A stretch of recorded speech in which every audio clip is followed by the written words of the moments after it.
Naku po mga kababayan, ikakagulat ko po itong pahayag ni VP Sara Duterte.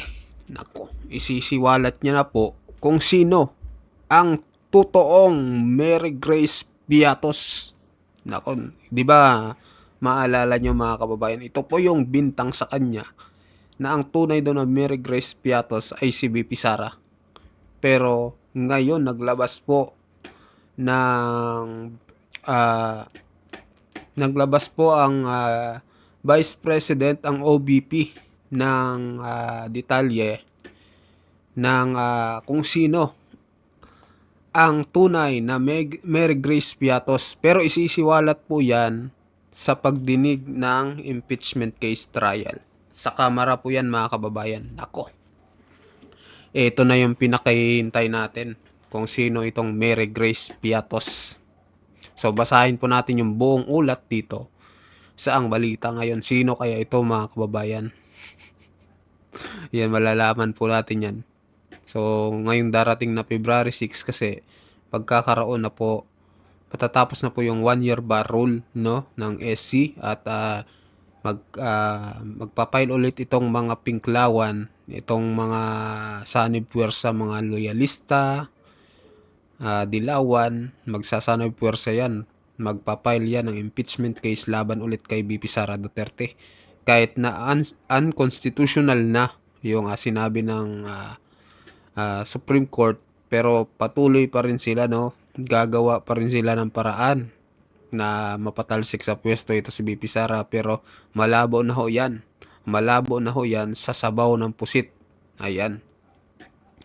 So, pakinggan nyo itong balita ngayon mga kababayan. Sabi dito, Mary Grace Piatos, ilalantad umano ni VP Sara sa impeachment trial. Ayan na. Sa impeachment trial daw ilalantad ni VP Sara. Sabi dito, handa umanong ilantad ng kampo ni VP Sara Duterte ang tunay na pagkakakilanlan ng kontrobersyal na pangalang Mary Grace Piatos sakaling tuluyang matuloy ang impeachment trial laban sa kanya sa Senado. Ayon kay Attorney Michael Powa, na tagapagsalita ng defense team ng Vice Presidente, matagal na nilang pinaninindigan na sasagutin lamang ang mga aligasyon sa angkop na forum at para sa kanila, ang impeachment trial ang tamang lugar para rito. Ayan mga kababayan. Siguro parang glitch, pero parati na kasi natin nasasabi na sa appropriate forum, at ito na siguro ang appropriate forum sa impeachment kung talagang maglabasan. Ayan, pahayag ni Powa sa isang radio interview noong Pebrero 3 ayon sa ulat ng Billionaire News Channel. Ayan. Ipinaliwanag din ni Powa na karaniwang hindi agad isinisa publiko ang mga detalye tungkol sa confidential funds dahil maaari itong makaapekto sa mga sensitibong operasyon ng pamahalaan. Gayunman, kung impeachment trial na ang pag-uusapan, posible na raw itong malahad, kabilang na ang detalye sa likod ng pangalang Mary Grace Piatos. Ayan, malalaman na natin mga kababayan kung sino itong si Mary Grace Piatos. Sino kaya ito? Mag-comment kayo kung sino ito, kung kilala nyo ba ito mga kababayan. Ayan. Dagdag pa niya, layunin ng kampo ng Vice Presidente na sagutin ang lahat ng paratang upang patunayang wala umanong matibay na basihan ang mga akusasyon ng katiwalian. Ayan mga kababayan. Siyempre gusto nating sagutin lahat yan para doon lang natin mapapatunayan na talaga namang walang basihan yang mga batikos na katiwalian laban sa Vice President. Dagdag niya. Ayan mga kababayan. So ano po pahayag nyo dito? So sa ilalabas po ng OBP kung sino talaga itong Mary Grace Piatos, na talagang trending din ito dati mga kababayan, yung paratang nila na si Mary Grace Piatos pang ang tawag nila kay Vice President Sara Duterte. So malalaman na natin yan sa mga susunod na araw, linggo, buwan kung sino talaga itong Mary Grace Piatos. Ayan. So ngayon naman mga kababayan, pag-usapan din po natin itong pahayag ni Antonio Trillanes. Ayan. So kung may good news, ito naman kay Trillanes ay bad news naman ito. Kasi alam nyo naman, wala naman itong magandang ginawa, di ba mga kababayan? Puro na lamang ito paninira kay VP Sara Duterte. Tawag nga nito ng karamihan, sondalong kanin. Si Antonio Trillanes. Ayan, basahin natin ang balita pa rin ngayon. Ayan. Trillanes naniniwalang tatatak sa utak ng mga tao na magnanakaw umano si VP Sara. Ayan. So, talagang kumpiyansa sa mga kababayan na magnanakaw daw si VP Sara Duterte. Grabe to si Trillanes na walang kadala-dala. Ayan, basahin pa natin yung buong ulat. Sabi niya dito, naniniwala si dating Senador Antonio Trillanes IV na kahit hindi mauwi sa conviction ang impeachment proceedings laban kay VP Sara Duterte, mananatili pa rin sa isipan ng publiko ang mga aligasyong lalabas sa proseso. Hindi na nga naniniwala ang tao eh. Ang taas nga ng ratings eh. Ayan oh. Pakita ko. Ayan oh.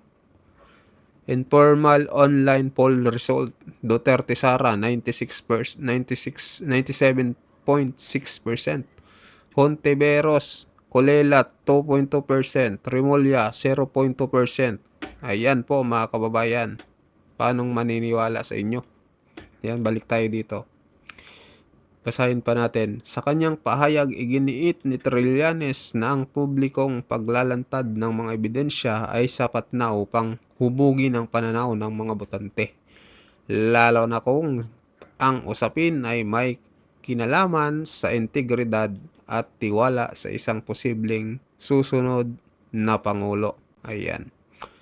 Kapag lumabas yung mga ebidensya, kahit hindi ito mag-lead into conviction sa Senate trial, naniniwala ako na hindi makakalimutan ng mga tao na magnanakaw si Sara. Nako. Ayan ka na naman, Trillanes. Puro ka na lang bintang. Wala ka namang napatunayan na magnanakaw si VP Sara Duterte. Sana ngayon kulong na. O di kaya't napatanggal nyo na sa pwesto. Pero hanggang ngayon nananatiling Vice President pa rin ng Pilipinas. At sa mga susunod na taon ay baka maging presidente na ito. Nako, kayo na yung lagot dito. Baka magtago na kayo pag naging presidente ito ng Pilipinas, si Vice President Sara Duterte. Ayan. Ayon kay Trillanes, hindi lamang desisyon ng Senado ang mahalaga sa ganitong usapin, kundi ang tatak na maiiwan sa isipan ng taong bayan matapos makita at marinig ang mga ebidensya ng isang impeachment process. Ayan.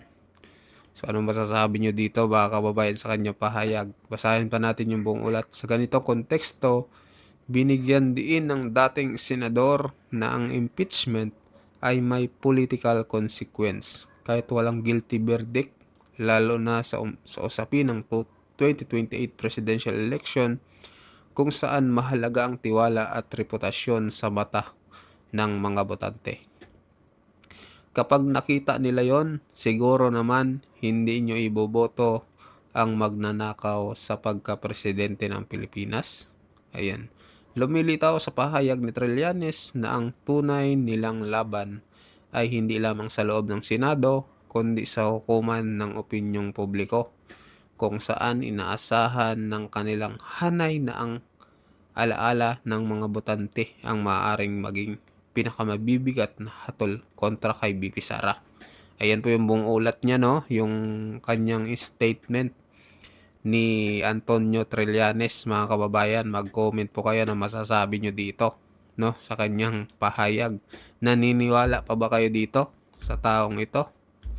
Na tumakbo nga sa Caloocan, hindi naman nanalo, mga kababayan. Tapos naninira pa dito kay VP Sara na walang katapusang paninira.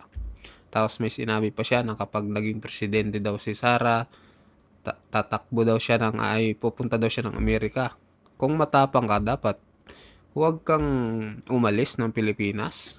Kasi, tapang-tapang mo ngayon tapos aalis ka pala ng Pilipinas kung sakaling maging presidente na si VP Sara Duterte. Di ba? Ngayon lang kayo matapang. Pero pag yan naging presidente, lagot kayo dyan. Pagdating ng panahon. So ayun mga kababayan, mag-comment po kayo kung ano masasabi nyo dito sa pahayag ni Trillanes at dito sa ilalabas ng OBP na kung sino ang tunay na Mary Grace Piatos. So mag-comment kayo, mag-like at mag-subscribe, at sa mga bagong pasok dyan, pa-subscribe din po ng ating channel mga kababayan. Maraming salamat po.